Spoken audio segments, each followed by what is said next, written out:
Bonjour, je vais vous présenter un fichier Excel qui me sert à faire mes préparations pour les soirées de transit exoplanète. Alors il y a beaucoup d'informations. Ce fichier a pour base un fichier qu'avait fait Monsieur Bruno Daucher et je l'ai un peu, j'ai rajouté pas mal d'informations que je trouvais utiles pour moi, quoi. Voilà. Alors sur ce fichier-là, il y a un catalogue qui est le catalogue, hop, je reviens, le catalogue exact des bases de données de chez ETD. Donc après peut-être qu'il faudra en rajouter, mais là pour l'instant ce sont les dernières données. Donc il y a toutes les exoplanètes de chez ETD avec l'ascension droite, la déclinaison, la magnitude de l'étoile et la profondeur. Quand je me mets sur cette page, tout en haut à gauche, en cliquant ici, j'ai une liste de choix sur lequel je vais aller chercher mon exoplanète. Alors là, on va aller faire un petit tour sur ETD. Alors c'est comme si on était un petit peu en direct live. J'ai été sur ETD, j'ai cliqué sur Transit Prédiction, j'ai mis mes coordonnées, j'ai appuyé sur Submit et là-dedans j'ai cherché une exoplanète qui pourrait correspondre à mes, à ce que, à mes horaires, etc., à beaucoup de choses, à mon environnement, etc. Donc j'ai trouvé HATP3B, elle est pas mal. Elle commence à 21h15 et elle finit à 23h20. Et puis elle est à 54 degrés pour finir à 75 degrés. Très bien, elle est tout le temps sur nord-est, nord-est, nord-est. Son étoile est à 11,86 et puis elle a une profondeur de 0,0145. Les coordonnées sont là. Donc on va se dire HA3B, c'est pas mal pour la soirée. Alors on va sur le fichier Excel et on va chercher ici HA3B.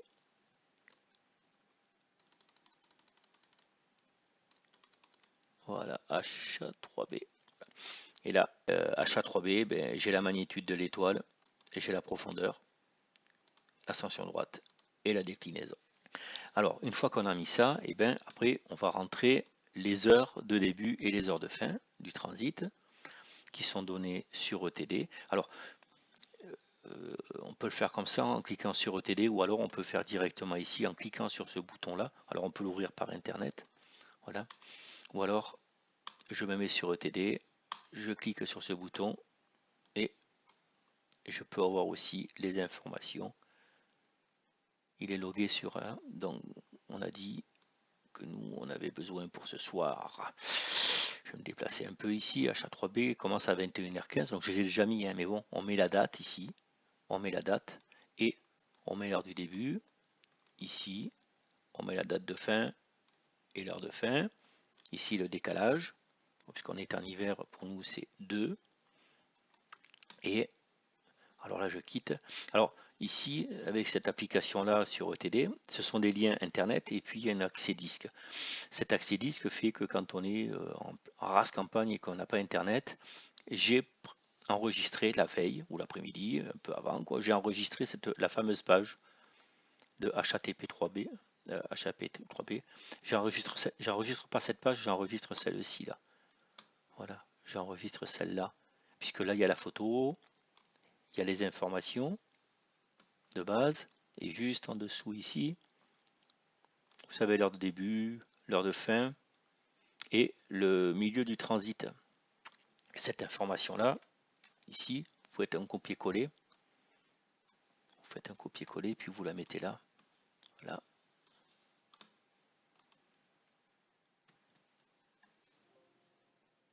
Ok, normal, parce qu'il n'apprécie pas du tout. Ici, il faut mettre une virgule. Voilà. 22h17:46. Le milieu du transit, ils le disent ici à 22h18. Et là, oui, c'est ça, 22h18, 22h17:46, exactement, voilà. Donc ça, on l'a mis ici, voilà, et puis je peux fermer. Je peux fermer ou je peux le mettre de côté, quoi, je peux le mettre en bas, ce qui fait que là, j'ai Internet constamment. Alors, comme je vous disais, hein, ou je l'ai enregistré sur mon disque, ou je vais directement, quand j'ai Internet, Le disque, pour y accéder, c'est tout simple, hein. Vous l'avez enregistré dans un dossier. Ce dossier, il suffit tout simplement qu'il soit là, ici. Vous mettez le lien file, anti-slash, vous mettrez votre lien ici vous êtes en HTML, la page HTML, et bien, quand vous êtes en extérieur, que vous cliquez ici, et bien, je vais vous le montrer, hein, puisque je l'ai fait. Voilà. Là, c'est en local. C'est en local, c'est l'image locale du HTML. Ce qui fait que même quand on est en extérieur, et bien qu'on n'a pas Internet, on a les informations de notre objet. Bon, là j'ai fini, j'en ai plus besoin, mais c'est pour vous indiquer. Et la même chose pour le Sing. Si je mets en connexion, je vais sur Météo Blues, mais ce bouton-là, en fin de compte, vous pouvez l'utiliser pour ce que vous avez envie, hein. Là c'est pareil, je l'ai enregistré. Il y a peut-être une erreur de Java là. L'accès disque, c'est la même chose, hein. J'ai enregistré le fichier sur le disque, ce qui fait que bon, ben, si j'ai pas internet, je peux aussi aller vérifier des choses. Alors je ferme. Alors ces liens-là, en fin de compte, moi j'ai mis ETD et Sing, mais bon, vous pouvez mettre ce que vous voulez ici comme lien internet, hein. Vous mettez ce que vous voulez. Ça marche pour les deux, en local et en extérieur, ça marche aussi. Revenons à nos moutons. Nous avons un objet, nous avons 1000 heures. Ensuite, important maintenant, on va mettre l'élévation du début et de la fin. Donc, on se met sur HTTP3B, ici. Donc, en début de soirée, on est à 54 degrés pour finir à 75 degrés. On met 54, on met 75 et Excel va calculer automatiquement l'air masse. Donc vous voyez qu'en début de soirée, il y en a un petit peu et au fur et à mesure que l'étoile monte, il y aura de moins en moins. Une fois qu'on a mis ces informations-là, on va commencer à faire les premières photos. Sauf si la veille un petit peu vous avez déjà préparé le terrain, ça fera gagner beaucoup de temps. Alors HTTP3B, j'ai oublié, on a mis HTTP3B, c'est super chouette. On clique sur photo, HTTP3B, hop, on la prend et il va chercher l'image de HTTP3B, on ne peut pas se tromper, elle est au milieu, c'est celle-là. Donc pour la soirée, on a aussi notre champ est ici. Donc on va envoyer le télescope, on va caler l'image pour que ça fonctionne bien, puis voilà. Et puis on va faire les premières mesures sur l'étoile. Donc on va faire une pause de 60 secondes par exemple. Et puis on va ouvrir ça, on va ouvrir Prisme. Je dois voir une photo d'une étoile. On va s'amuser comme ça. C'est pas exactement la même étoile, mais on voit 52. Allez, on va diminuer.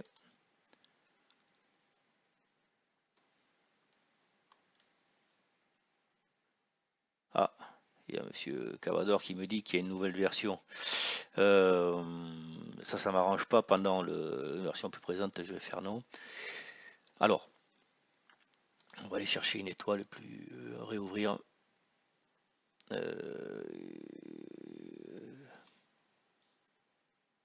Voilà.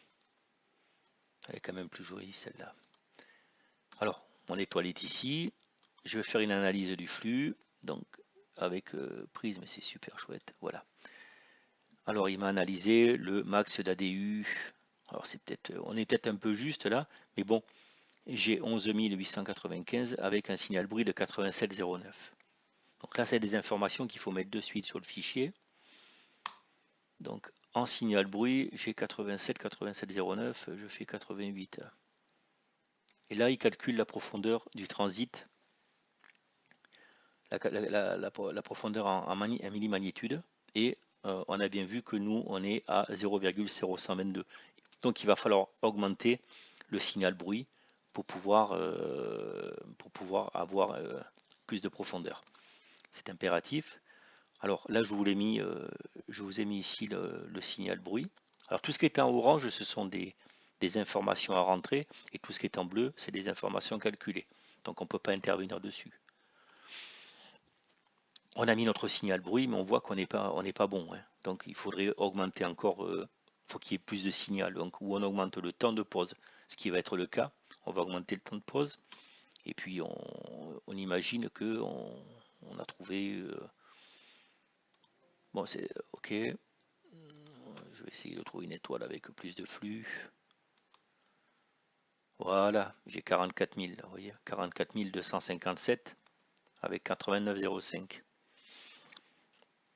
Alors, 44 257, je reviens ici, donc on a fait là-dedans, on est à 44 257. Ce sont les valeurs au début de la soirée, il ne faut pas oublier, donc on est sur une élévation à 54.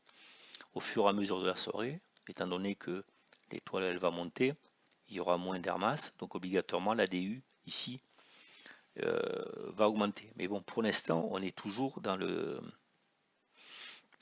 On est bien vis-à-vis de la caméra, en termes d'ADU, on ne va pas vers la saturation. Mais imaginez, par exemple, qu'on parte à 35 degrés en début de soirée. Si en 35 degrés de soirée, on démarre à 44 000, vous pouvez être sûr qu'en fin de soirée, vous arriverez à 62, vous passez en saturation.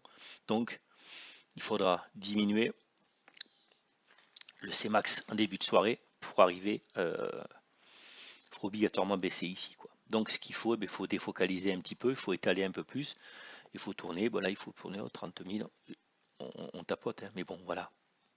On sait que d'une manière ou d'une autre, avec les élévations, si on démarre à 30 000, on arrivera à 42, donc on est bien dans la linéarité des caméras, donc on n'aura pas de soucis de ce côté-là, on ne sera pas à saturation. Ensuite, donc on a trouvé à peu près un bon compromis. Ici, le signal bruit. Alors si on va sur... parce que je vous ai mis ici en dB, c'est parce que MuniWin, parce que vous pouvez le faire aussi avec MuniWin.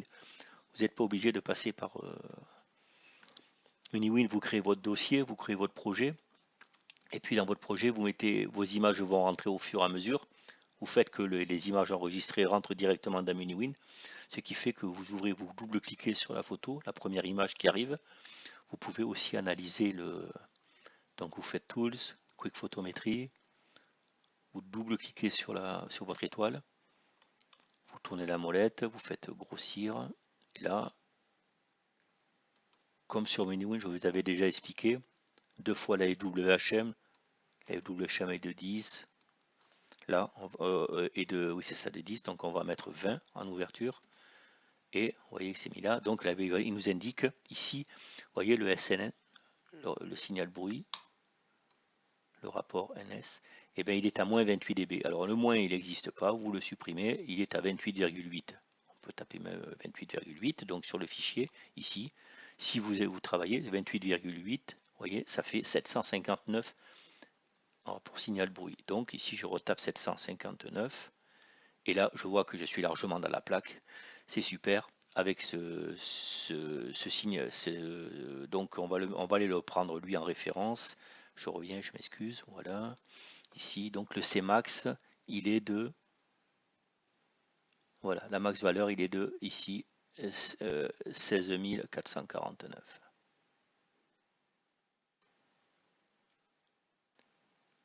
« 16 449, donc je reviens sur mon fichier, puis je peux le mettre là, 16 449, et je vois que il n'y aura pas de souci pour la soirée. Il y aura de la DU, et puis il y aura du signal. Il y aura un bon signal, un bon rapport signal-bruit. Bon, et bien, on a mis les données qui sont ici, c'est super chouette. On a mis les données ici. La FWHM, on a dit qu'elle était de 10. Ok. Donc, eh bien, ça va calculer ici la FWHM en début de soirée et elle va baisser obligatoirement puisque l'étoile va monter. Il y aura moins d'air masse, il y aura moins d'incidence. Donc, obligatoirement, la FWHM, elle va baisser. Donc, vous savez très bien qu'au fur et à mesure de la soirée, il va falloir que vous redéfocalisez un petit peu pour que, comment dire, que vous restiez à peu près sur la même FWHM tout le long de la soirée. Hein. Donc ça vous indique qu'en fin de compte, vous allez avoir une FWHM qui va varier dans la soirée. Donc il faudra la réajuster au fur et à mesure. Ici, vous mettez du signe. Alors c'est moi qui l'ai mis, hein. C'est pas hyper important. Vous mettez votre signe et ça vous donnera l'échantillonnage. Voilà, c'est juste pour calculer ça, quoi. Ça sert à ça. Alors on a dit que bon, ben, on est à 16 000 et puis on a des pauses de 90 secondes par exemple, ou 120 secondes, tiens, 120 secondes, je cas. Et bien ici on a déterminé l'heure locale, Le logiciel a calculé l'heure de début et l'heure de fin de la séquence. Ok. On lui a mis le nombre de secondes pour les pauses, et bien il calcule automatiquement le nombre de pauses totales qui vont être faites dans la soirée. Donc vous pouvez déjà mettre, si vous mettez sur un séquenceur, vous pouvez mettre 123. 123, c'est évidemment le maximum, puisque je n'ai pas compris dedans, je n'ai pas compté le temps de transfert de l'image, qui en fin de soirée peut être important, mais ça sera toujours, vous aurez toujours un nombre important de pauses, mais ça sera toujours inférieur au nombre de pauses totales, quoi. Voilà. C'est à savoir, quoi. Voilà. Ici, dedans, eh bien, il y a le temps de transfert aussi qui n'est pas compris.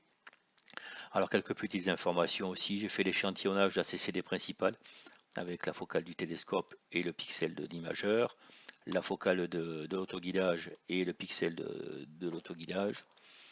Ici, c'est une formule qui indique la focale nécessaire pour l'autoguidage avec ces informations-là et ces informations-là.